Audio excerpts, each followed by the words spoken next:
versets. Amen. Comme ça, on va comprendre un peu les contextes. Nous sommes au verset 18. Verset 18, voilà. La Bible dit, l'homme de Dieu avait dit alors au roi, on aura 2 mesures d'orge pour un cycle et 1 mesure de fleurs de farine pour un cycle, demain à 7 heures, à la porte de Samarie. Et l'officier avait répondu à l'homme de Dieu, quand l'Éternel ferait des fenêtres au ciel, pareille chose arriverait-elle? Et il avait dit, tu le verras de tes yeux, mais tu n'en mangeras point. C'est en effet ce qui lui arriva. Il fut écrasé à la porte de la ville par le peuple et il mourut. Parole de l'Éternel. Seigneur, accepte que nous puissions encourager quelqu'un, amener quelqu'un dans une dimension de la foi et du surnaturel. Élève ton saint nom et que le Saint-Esprit nous enseigne au nom de Jésus. Amen. Vous pouvez vous asseoir et vous déclarer la parole. Voilà, mes chers frères et sœurs, notre thème est intitulé « Comment opérer dans les surnaturels et provoquer le réveil ». Amen. Opérer dans les surnaturels, c'est-à-dire opérer comme Dieu. Nous avons dit l'autre fois qu'un enfant de Dieu n'est pas quelqu'un qui est ordinaire. Amen. Tu n'es pas ordinaire parce que tu as la vie de Dieu en toi. Parce que l'Esprit de Dieu habite en toi. Alléluia. La chose qui est en toi est plus grande que tout ce qui est dans le monde. Vous savez, la Bible dit que vous verrez désormais la différence entre ceux qui servent Dieu et ceux qui ne le servent pas. Bon, de toute façon, quand on regarde avec les yeux charnels, on ne voit pas vraiment une grande différence. Parce que la plupart des gens qui ne servent pas Dieu sont peut-être ceux qui nous gouvernent, d'autres sont peut-être ceux des décideurs. Et nous disons nous-mêmes, mais qu'avons-nous qu'eux n'ont pas? Et même ils peuvent se dire, qu'est-ce que vous, enfants de Dieu, vous avez que nous n'avons pas? Où est la différence? Mais laissez-moi vous dire que nous avons quelque chose qu'eux ils n'ont pas. Ce que nous avons, c'est le Saint-Esprit. C'est l'Esprit de Dieu en nous. C'est lui qui a l'Esprit de Dieu en lui, est une personne extraordinaire. C'est quelqu'un qui peut opérer dans les grandes et puissantes dimensions. Dis à ton voisin, l'Esprit de Dieu en toi fera que tu opères dans le surnaturel de grandes choses au nom de Jésus. Nous avons parlé du premier point de comment opérer dans le surnaturel. Le premier point était quoi? Il faut savoir que Dieu est. Dieu est. Mes chers amis, si tu veux voir la gloire de Dieu chaque jour dans ta vie, tu dois réaliser la présence de Dieu. Tu dois te dire que où je suis là, je ne suis pas seul. Il y a un pouvoir subliminal qui est ici avec moi. Bien aimé, c'est ça. La clé, c'est ça. La Bible, à parler de la foi, la Bible dit, il faut que celui qui s'approche de Dieu croit que Dieu existe et qu'il est le rémunérateur de ceux qui le cherchent. Voyez-vous, il faut d'abord réaliser la présence de Dieu dans tout ce que tu fais, dans tout ce que tu veux réaliser, dans tout ce que tu touches. Si tu te dis que tu n'es pas seul, mais tu es avec Dieu, alors Dieu utilisera tes mains, Dieu utilisera tes pensées, Dieu utilisera ton intelligence et Dieu fera de toi un esprit et habitant dans un corps, devenant ainsi un instrument pour sa gloire. Alléluia. Dis à ton voisin, Dieu est réel. Que personne ne vous trompe. Dans le domaine des miracles, le secret, c'est comprendre que Dieu est réel. Quand tu tends la main à quelqu'un qui est malade, si tu tends la main, tu imposes la main, en sachant que ce n'est plus toi, mais c'est Dieu qui travaille au travers de toi, les miracles doivent se faire. La guérison doit se manifester. Quelque chose doit se faire. Il y a des gens qui ont compris, bien aimés dans le Seigneur, ces choses. Et ces gens ont réussi dans la vie. Les gens comme David, ils avaient tellement marché avec Dieu. Ils avaient réalisé que Dieu était à leur côté, que David ne craignait plus rien dans sa vie. Dans Psaume 16, il dit, je vois constamment l'Éternel devant moi. Il dit, à tout moment, je le vois. Je le sens. Je respire sa présence, la flagrance de sa présence. Je sais qu'il est là. Et parce qu'il est à ma droite, je ne tombe jamais. Ah, j'ai dit à quelqu'un, il y a un Dieu à ta droite. Il y a un Dieu à ta droite.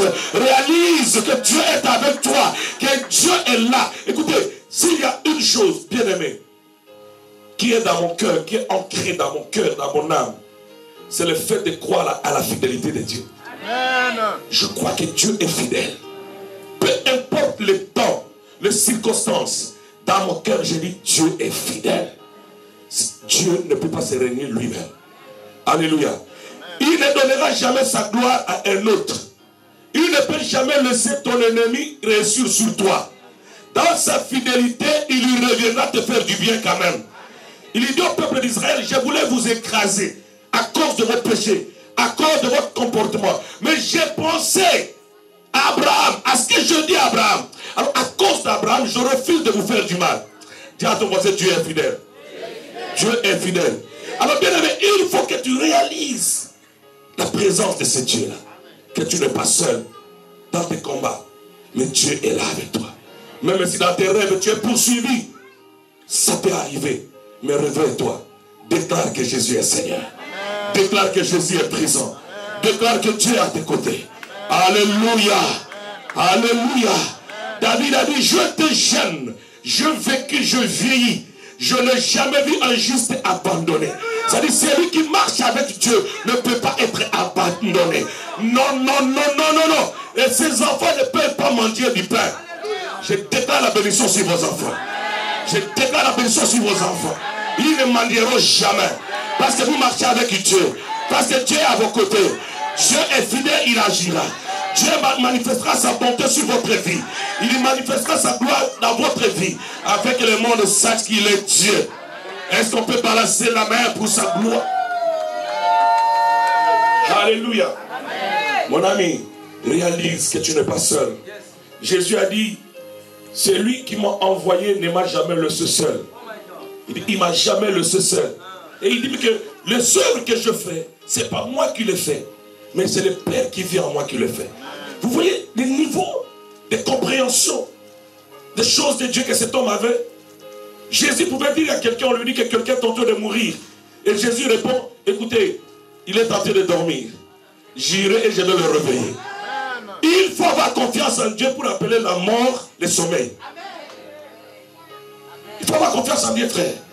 Pour dire que non, cette personne qui est dans le cercueil est en train de se reposer. Amen. Il faut avoir confiance en Dieu. Et là, j'entre dans le deuxième point. Dites à ton voisin, deuxième point. Avoir une totale confiance en Dieu. Alléluia. C'est-à-dire être confiant à la parole de Dieu. Je vous ai dit l'autre fois que tout ce qui a été créé répond à la parole. Tout ce qui est inanimé, tout ce qui est animé, tout ce que nous voyons écoute la parole de l'Éternel. Un enfant de Dieu qui veut provoquer le surnaturel, qui veut vivre une vie extraordinaire, une vie de surprise agréable, doit utiliser sa bouche pour proclamer la parole de Dieu. Amen. Alléluia. Et lorsque la parole est sortie, même si tu ne l'as pas entendue d'une manière surnaturelle, mais au travers de l'homme de Dieu, lorsque la parole est sortie, c'est Dieu qui a parlé. C'est Dieu qui a parlé. Alléluia. Voilà pourquoi les gens dans la Bible venaient auprès de Jésus et disaient ceci. Dis seulement une parole. Je veux seulement t'arracher une parole. Si j'arrache seulement une parole, mon serviteur sera guéri. Alléluia. Tu dois faire totalement confiance en Dieu. Si tu ne sais pas faire confiance en Dieu, tu ne sauras pas vivre de grandes choses avec Dieu. Il faut arriver au point de dire, je sais que mon Rédempteur est vivant. Le combat peut être fort, mais j'ai confiance en Dieu. Je sais que mon Dieu est là. Je sais qu'il dira la dernière parole. Car il change le mal en bien. Il transformera les événements à mon faveur. Car la Bible dit, toutes choses concourent au bien de ceux qui aiment Dieu. Aujourd'hui, je suis combattu, mais le combat deviendra la victoire pour moi. Le combat deviendra le témoignage pour moi. La maladie deviendra le témoignage pour moi.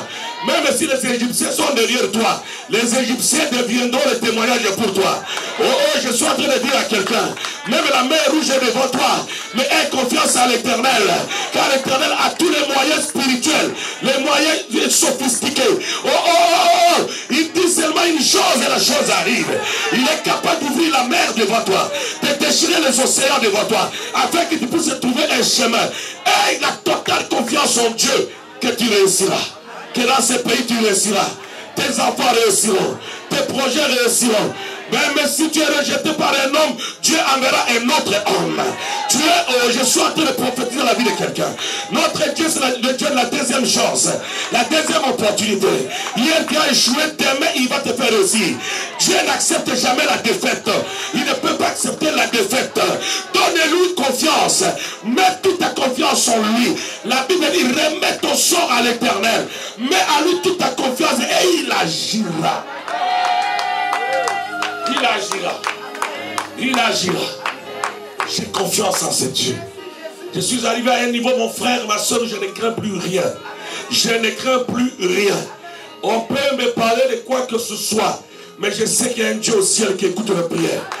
Je vais l'invoquer. David a dit, mon âme, pourquoi t'as battu au-dedans de moi? Espère encore à l'Éternel, car je le louerai encore. Je lui parlerai encore. Ce n'est pas encore fini. J'ai encore des paroles dans ma bouche. Je lui parlerai encore. Oh, parce que l'Éternel écoute les prières. La Bible dit, oh, toi qui écoutes les prières, tout le peuple viendra à toi. Oh, tant que j'ai la bouche, je parlerai encore à Dieu. Je dois encore lui dire mes problèmes. Je dois encore lui expliquer mes problèmes. Et il agira, il me répondra. Oh, totale confiance. Totale confiance en Dieu. Alléluia. Totale confiance en Dieu. Ici, dans le livre de 2 Rois, la Bible parle d'une période critique de l'histoire d'Israël. Israël était assiégé par l'armée syrienne. Le roi Hadad avait attaqué Israël, avait bouché tous les canaux qui amenaient de l'eau pour Israël. Et puis, ils avaient fermé toutes les frontières. Et il y avait la famine en Samarie. Amen. Je crois bien, au même chapitre, je crois bien, le chapitre d'avant, nous voyons quelque chose se faire. C'est-à-dire qu'il y avait une famine telle que les gens commençaient à manger leurs enfants. 2 femmes se sont entendues, se sont dit, comme on ne sait plus que faire. Donc, toi, tu donnes ton enfant, nous les déchirons, nous les mangeons pendant une semaine. Donc, on commence avec la tête, les doigts, pendant une semaine. Et quand on aura fini à manger ton enfant, je vais aussi donner mon enfant. Et nous allons survivre en attendant que tu agisses. Et c'est du cannibalisme pur et simple. Ils ont commencé à manger. Alors, l'autre femme avait donné son propre enfant et on l'avait tué. On l'a mangé pendant une semaine. Ils avaient mangé et tous les os étaient finis. Son camarade lui dit, non, écoute, mais donne aussi ton enfant. On va le tuer, on doit le manger. Et la femme lui dit, non, moi je ne sais pas tuer mon enfant. Alors ils ont commencé à se chamailler. Mais on vient de manger mon enfant ici. On a fini de le manger. Donne les tiens qu'on les mange. Alors, ils avaient amené le cas devant le roi. Et le roi de Samarie était en train de passer. Et la Bible dit que la dame cria au roi, sauve-moi. Le roi lui dit, moi-même j'ai des difficultés, je ne sais même pas comment me sauver, comment je vais te sauver toi. C'est Dieu qui peut faire quelque chose. Quel est ton problème? Et le roi et la dame expliquent. À cause de la famine, nous sommes entendus avec mon ami de manger nos enfants. Donc on allait commencer avec mon enfant. Et puis, après avoir cuisiné bien sûr mon enfant, on allait prendre son enfant et le manger. Et le roi dit, quoi? Ce n'est pas possible. Il a déchiré ses vêtements. Il dit, il y a un prophète ici en Samarie. S'ils sont punis, c'est à cause de ce prophète-là, c'est Élisée. Aujourd'hui que l'Éternel me tue, si Élisée reste encore vivant, il faut qu'il fasse un miracle. Bien-aimé, prophète, c'est bien, mais tu dois répondre aux attentes de la population. Tu dois répondre aux problèmes des gens. Tu peux t'autoproclamer apôtre quoi que ce soit, mais tu dois avoir les bagages pour répondre aux problèmes des gens. Tu dois avoir l'onction pour répondre aux problèmes des gens. Les gens ne viennent pas à l'église pour voir des gens en cravate, non. Ils y viennent parce qu'ils ont des problèmes, ils ont besoin de réponses. Oui, oui, oui. Voilà pourquoi j'ai dit aux gens, nous devons chercher la face de Dieu. Nous devons chercher Dieu parce que le peuple a besoin de voir la main de Dieu. Alléluia. Et le prophète était là et on va lui dire, écoutez Élisée, en tout cas, le roi est en colère, le roi est fâché parce que tu pouvais invoquer ton Dieu et la pluie devrait pleuvoir et ainsi Dieu peut-être pouvait nous donner la victoire. Alors le roi s'est dit, c'est bon, j'ai entendu. Il dit, demain à 7 heures, écoutez bien, il dit écoutez la parole de l'Éternel. Moi j'aime ce genre de choses. Demain à 7 heures, la farine qui était vendue une mesure à 80 € sera vendue à 2 €. Ça sera tellement plein dans la ville qu'il n'y aura plus quelqu'un qui a faim. Amen. Le petit gobelet de farine était vendu à 80 €. Ce qui était vendu avant à 2 € à 1 €. Et maintenant, un monsieur se tient, il dit demain, la farine sera tellement abondante dans le pays que ce qui était à 80 € sera à 2 €. Alléluia. Et l'officier, c'est-à-dire celui qui travaillait, je peux l'appeler le directeur du cabinet, voilà, du roi, il dit douta, il dit écoute, tu es aventuré Élisée. Même si l'Éternel ouvrirait les cieux, pareille chose peut-être se faire. Il y a des gens qui sont impolis. Hein? Ça, c'est vraiment manquer du respect à l'égard de Dieu. Il dit même s'il ouvrirait les cieux, pareille chose peut-être se faire. Mais il savait très bien que l'Éternel avait ouvert les cieux un jour et la manne est tombée du ciel. Il savait ça. Mais regardez, quelqu'un qui n'a pas confiance en Dieu. Et Élisée a dit, demain à 7 heures, la chose va se faire. Lui, il dit non, même si Dieu ouvrirait les fenêtres dans les cieux, cela n'allait pas se faire. Élisée lui dit, ok, d'accord, la bouche de l'Éternel a parlé. Tu le verras, mais tu ne mangeras pas ça. Tu le verras, mais tu ne le mangeras pas. Bien aimé, beaucoup de gens ne mangent plus les promesses de leur vie à cause de l'incrédulité. Les chrétiens sont devenus les plus incrédules au monde. La parole de Dieu n'a plus de valeur. Nous ne vivons pas la parole. Nous croyons à la parole. Nous ruminons la parole. Ce que Dieu dit, c'est ce qui est vrai. Et le lendemain, quelque chose se passa. Donc il y avait des lépreux. Comme le lépreux étaient des gens qui étaient exclus de la société. Et aussi, ils avaient faim. Alors ils se sont dit, si nous restons ici, nous allons mourir. Si nous entrons dans la ville, il n'y a pas la nourriture, nous allons mourir. Mais vu qu'un homme de Dieu a parlé, et qu'il a dit que demain il y aura la nourriture, cela veut dire que l'armée qui nous a assiégés sera vaincue. Par qui nous ne savons pas. Mais Dieu fera quelque chose pour que la nourriture entre dans ce pays. Nous croyons. Nous allons dans les cas des ennemis. S'ils vont nous tuer, qu'ils nous tuent. Mais au moins, nous allons partir. Pendant que le lépreux marchait, Dieu a utilisé le pas de lépreux comme était le bruit des chars. Ah mon frère, je ne sais pas si vous êtes en train d'arriver quelque part. Ce que tu appelles le problème là devant Dieu, ce n'est pas un problème. Alléluia. Les lépreux avaient déjà des blessures dans leurs pieds. Donc ce sont des gens qui devraient marcher légèrement. Mais pendant qu'ils marchaient, Dieu va utiliser le bruit de leurs pieds. Et l'armée syrienne entendait comme des chars qui venaient. Je prie le Seigneur que tes ennemis entendent une autre voix. Pendant que toi tu pries les sorciers de ta famille, vois la foudre en train de venir. Ah, vois la foudre en train de venir. Pendant que toi tu pries qu'ils entendent les bruits de tonnerre. Les bruits de tonnerre. Que quelque chose s'opère. Que quelque chose se fasse. Oh, un enfant de Dieu doit faire peur. Un enfant de Dieu doit faire peur. Alléluia. Oh, voilà. C'est ça le surnaturel. Ils avaient commencé à fuir. Les généraux avaient pris fuite parce qu'ils ont dit ça, c'est ça, les bruits là. Ça, c'est le bruit des les armes d'Égypte. Ça là, ça c'est la fabrication chinoise. Ça là, ce sont de l'URSS. Ça là, c'est l'Amérique.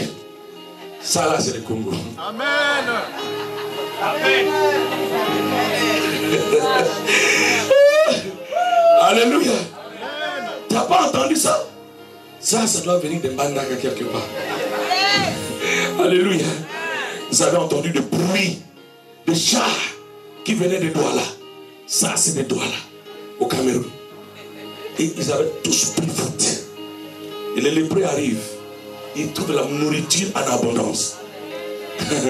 Ils trouvent la nourriture en abondance. Les gens qui avaient fait 5 jours sans manger, vous les mettez devant une casserole de poulet. Amen. Vous voyez un peu comment ils vont saccager. Les dégâts seront terribles. Alléluia. Ils ont d'abord commencé à manger. Vous savez, manger c'est bien. Il faut bien manger. Il faut bien manger. Amen. Ils ont commencé à manger. Et puis après, ils se sont dit, entrons dans les maisons. Mon frère, ils ont trouvé des bijoux, de l'argent, des manteaux de pourpre. Toutes ces choses-là qui étaient pour les généraux, les cécile, l'or, tout ça. Les lépreux sont devenus riches. En un jour, à cause de la parole de l'Éternel. À cause de la parole de l'Éternel. Ils étaient rejetés. Mais à cause de la parole de l'Éternel. Parce qu'ils avaient confiance à la parole de l'Éternel. Les lépreux sont devenus des millionnaires. Et regardez bien, ils étaient rejetés avant. Mais ici, ils prennent la décision de retourner dans la ville. Aller parler au roi, my God. Les gens ne voyaient plus leur lèpre. Parce qu'ils étaient couverts de pourpre. J'ai pris le Seigneur qui te couvre d'une tunique de gloire. Une tunique de gloire. Allez, tu sais, Lamba Kembo, qui t'habille d'un vêtement de gloire, un vêtement du salut, qui enlève le vêtement de deuil, mais qui te couvre du vêtement de joie, le vêtement du mariage. Oh, je libère une onction de mariage ici. Je libère cette onction. Que celui qui veut le reçoive au nom de Jésus. Que le Seigneur opère au nom de Jésus. Que Dieu fasse un miracle dans ta vie. Oh, ils étaient là. On ne les reconnaissait plus. On a dit au roi, il y a des individus qui sont là bien habillés qui vous entendent. Les lépreux étaient parfumés. J'aime le Seigneur. J'aime le Seigneur. Amen. J'aime le Seigneur. Qui nous amène dans cette dimension-là. Où on dit au président, il n'y a pas Roger qui te cherche. Amen. Un certain Roger te cherche. Amen. Oh my God. Ça fait du bien. Ça fait du bien. Ça fait du bien. Mère, dis-moi, avait parlé avec une journaliste de quelle radio? Radio Okapi. Vous savez, Radio Okapi, c'est top au Congo, n'est-ce pas? Elle a parlé de ce que Dieu fait au travers de moi. Et la journaliste m'a appelé. Bah, on a commencé à faire l'interview. Et à la fin, elle me dit, papa, quand tu viens à Kimna, je veux que tu pries pour moi. J'ai aussi des problèmes ici. Alléluia. Dieu est tellement merveilleux. Dieu est capable de t'élever en un instant. Il est capable de le faire. Les gens qui te rejetaient retournent. Mais personne ne pouvait le remarquer. Parce qu'ils étaient tellement lavés, bien habillés. Je me pose la question si j'avais trouvé une fille belle comme Claudia. Mais les histoires allaient se passer. Alléluia. On allait seulement découvrir là-bas qu'ils avaient la lèvre. Amen. Voilà, c'est pour la gloire de Dieu. Alléluia. Là où tu étais rejeté, c'est là où on va t'acclamer. Là où les gens ne t'aimaient pas, c'est là où ils vont t'acclamer. Là où personne ne t'entendait pas, c'est là où on va t'acclamer. Là où personne ne présumait même pas que tu allais monter, c'est là où ils vont te faire remonter. Car l'élévation de Joseph s'est passée en présence de Potiphar. Dieu le fera en présence de tes ennemis. La Bible dit, devant mes adversaires, il dresse une table. Il le oint ma tête et ma coupe déborde. Je suis en train de voir le débordement dans la vie de quelqu'un. Débordement de la grâce. Débordement de la paix. Les gens qui te critiquent aujourd'hui reverront la gloire de Dieu entre tes mains. Ils reverront la puissance de Dieu entre tes mains. Même s'il y a des obstacles aujourd'hui, ces obstacles-là seront aplanés. Seront aplanés. Je suis en train de dire à quelqu'un, si tu as ta confiance à la parole de l'Éternel, lorsque la bouche de l'Éternel s'ouvre pour te parler et que tu as confiance, je peux te rassurer que Dieu combattra à ta place. Dieu combattra à ta place. Dieu te lèvera. Je suis en train de dire à quelqu'un, il n'y a pas de maladie que Jésus ne peut pas guérir. Il n'y a pas de problème que Jésus ne peut pas résoudre. Donne-lui confiance. Donne-lui confiance. Donne-lui confiance. Il te fera du bien. Je ne sais pas à qui je parle, mais je sens une onction en train de descendre la vie de quelqu'un. Donne-lui confiance, mon frère, ma soeur. Dieu est Dieu. Dieu est Dieu. Dieu est Dieu. J'ai confiance en ce Dieu. J'ai confiance en ce Dieu. J'ai confiance en ce Dieu. Peu importe les problèmes que tu peux m'amener, je dirai seulement une parole. Parce que je connais en qui j'ai cru. Alléluia. Nous sommes arrivés à un niveau bien aimé. Si nous disons à quelqu'un tu mourras, il mourra. Tu vivras, tu vivras. Tu te marieras, tu te marieras. Parce que la parole de l'Éternel n'échoue jamais. Et cette parole est dans la bouche de l'homme de Dieu. Tout ce que tu peux faire dans cette église, c'est chercher une parole. Qu'on parle sur toi. Qu'on te dise, Dieu t'utilisera. Mon frère, que l'état passe, que les gens te critiquent. Il y aura un jour où l'onction va te prendre là où tu es et te mettre quelque part. L'onction va te catapulter. L'onction va t'amener quelque part. Crois la parole de l'homme de Dieu. Oh! Alléluia. Il nous a dit, ainsi dit l'Éternel. Demain à cette heure. Et à la même heure, les Samaritains envahirent le pays et pillèrent les camps des Syriens. Et le prix de farine qui était à 80 € est descendu à 2 €. À la même heure. Amen. Est-ce que quelqu'un comprend cette dimension? Amen. Alléluia. Voyez, les dieux que nous servons. Ces choses ont été écrites pour notre instruction. Afin que toi tu puisses les vivre. Et que tu saches que Dieu ne peut jamais t'abandonner. Que Dieu sera toujours avec toi. Tu n'es pas ici bien aimé pour échouer. Écoutez, le temps de l'échec a fini. C'est périmé, c'est périmé. C'est périmé, c'est périmé. J'ai dit bien c'est périmé. Lorsqu'un médicament est périmé, on ne peut plus l'utiliser. Je déclare que le temps de l'échec est périmé dans ta vie. Le temps de l'échec est fini dans ta vie. Le temps de l'échec ne sera plus dans ta vie. Dieu n'est pas le Dieu des morts, il est le Dieu des vivants. Les jours des échecs sont passés. C'est périmé, c'est périmé, c'est périmé. Oh, oh, oh. Tu n'échoueras plus, tu n'échoueras plus. Mais tu verras la gloire de Dieu. Le temps de l'échec est périmé. C'est périmé. La date est expirée. L'inspiration de l'échec, ça a commencé maintenant. L'échec a expiré dans ta vie. Si on avait décidé que ça sera 12 ans, ainsi dit le Saint-Esprit, il y a l'inspiration. Il y a une date d'expiration. C'est fini les échecs dans ta vie. C'est fini la sorcellerie de ta famille. Ils n'auront plus de pouvoir sur toi. Je parle de la part de Dieu. J'ai reçu le mandat de prophétiser. Et je prophétise que les échecs sont finis. La maladie s'est périmée. La mort est temps pour te connaître. Car l'Éternel des armées me dit, je parle de la part de Dieu. Ce mariage-là, tu te marieras. Ce voyage-là, tu le feras. Cette maison-là, tu l'achèteras. Car c'est l'Éternel qui dit que le temps de l'échec est périmé. J'ai entendu de la bouche de l'Éternel quelque chose me dire. Le temps de l'échec a expiré.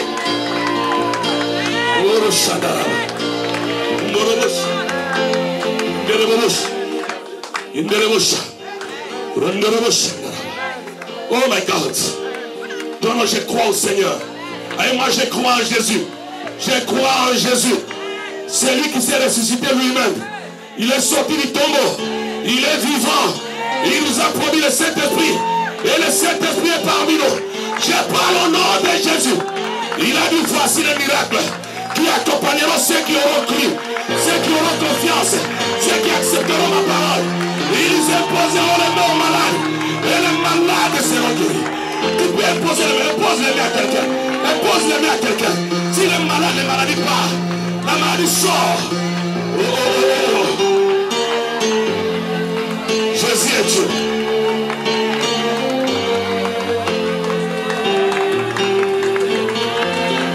Jésus est Dieu. Jésus est Dieu. Alléluia. Il nous a promis. Il a dit, ils chasseront les démons. Mon frère, ma soeur, cette situation-là qui perdure doit partir, doit te laisser. Oh, oh, oh, oh, parce que Jésus l'a dit. J'ai confiance en Jésus. J'ai confiance en sa parole.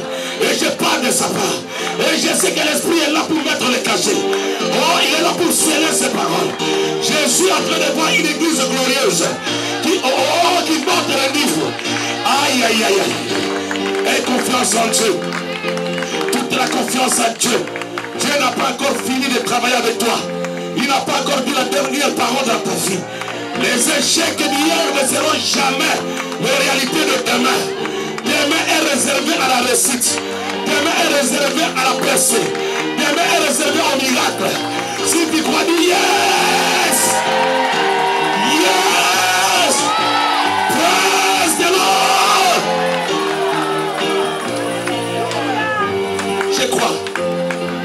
je crois. Et moi, je crois. Je crois. Je crois, Seigneur. Je crois. Je peux donner une mission difficile. Une mission difficile. Oui. Tout ce que Dieu fait a toujours été combattu. Mais cela ne veut pas dire que tu échoueras. Il a dit à Zorobabel, Zorobabel, bâtis-moi un temple. Bâtis-moi un temple. Mais les ennemis se sont levés pour dire à Zorobabel, tu n'es pas qualifié. Car ton grand-père était maudit. Je connais ton grand-père était maudit. Tu ne dois pas faire ce travail. Car il y a une malédiction dans ta famille. Et Zorobabel était découragé. Je voulais toujours dire bien aimé. Zorobabel dit celui qui enlève Babel, c'est la confusion. Cet homme avait une mission d'enlever la confusion à Israël. Comme toi, tu as une mission d'enlever la confusion dans ta famille, d'enlever la pauvreté dans ta famille, d'enlever l'estérité dans ta famille. J'ai dit à quelqu'un, tu as une mission.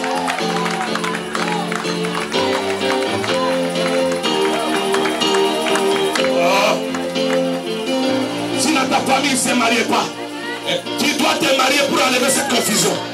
Tu dois te marier de force, de gré ou de force. Tu dois te marier. Et tu dois enlever cet propre là. Alléluia. Alléluia. Alléluia. Dans le livre de Zacharie 4, il dit ceci. L'Éternel vient pour voir Zorobabel. Il dit Zorobabel, écoute la parole de l'Éternel. Je vois il y a les combats. Ils te combattront. Mais je sais que tu as commencé cette œuvre. Tu finiras. Tu réussiras. Il dit, et les gens verront le niveau entre les mains de Zorobabel. Il y a un niveau Zoya. Le niveau est en train de venir. L'œuvre que tu as commencé réussira. Les gens verront le niveau. Les gens verront le niveau. Les gens verront le niveau. Dans tout ce que tu es en train de faire, les gens verront le niveau.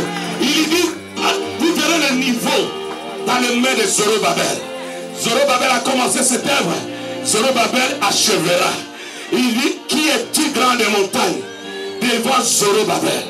Bien aimé, il y a des choses qui n'ont plus le pouvoir spirituel de travailler contre vos vies. Il y a des situations qui sont illégales dans vos vies. Dieu les déclare illégales. Ils ne peuvent plus travailler contre vos vies. Qui es-tu grand des montagnes? Si les sorciers de ta famille se sont dressés comme une montagne, la Bible dit, Jésus a dit, si tu as la foi, tu iras à la montagne. Ôte-toi de là et jette-toi dans la mer, my God. Oh. Oh. Alléluia. Alléluia. Ça sera aplani. Aie confiance en l'Éternel. Toute la confiance. Toute la confiance. Je ne peux pas regretter parce que je n'ai pas l'argent. J'ai confiance en celui qui donne l'argent. J'ai confiance. Il est capable d'appeler ton mari de loin. Il t'a fui, mais il appelle de loin. Je vous ai donné un témoignage dimanche ici. Donc à vendredi à la veillée, une soeur a vu son mariage partir parce que son fiancé est parti fiancer l'autre et avoir fait même des grossesses. Et la sœur a dit c'est fini. C'est fini. Je lui ai dit non. Je déclare à ma qualité d'apôtre, il y aura la confusion entre les deux. J'ai dit, et les frères et la sœur, ils vont se chamailler. Ils vont se battre pour que toi tu récupères la chose. 2 mois seulement. C'est son chamaille. La fille ne voulait même plus entendre parler du frère. Dieu a envoyé la confusion. Que celui qui a pris ta chose, la relâche au nom de Jésus. La relâche au nom de Jésus. La relâche au nom de Jésus. Oya kanga kobota na yo. Atika yango. Oya kanga bana na yo. Atika bango. Oya kanga mbongo na yo. Atika bango. Que celui qui a tenu ta santé, celui qui a confisqué ta santé, relâche ta santé. Relâche ta santé. Au nom de Jésus. Au nom de Jésus. Jésus est Dieu. Jésus est Dieu. Jésus est Dieu. Lève-toi. On va tout simplement lui dire merci. Seigneur, j'ai confiance. Je crois. Dis-lui, Seigneur, je crois.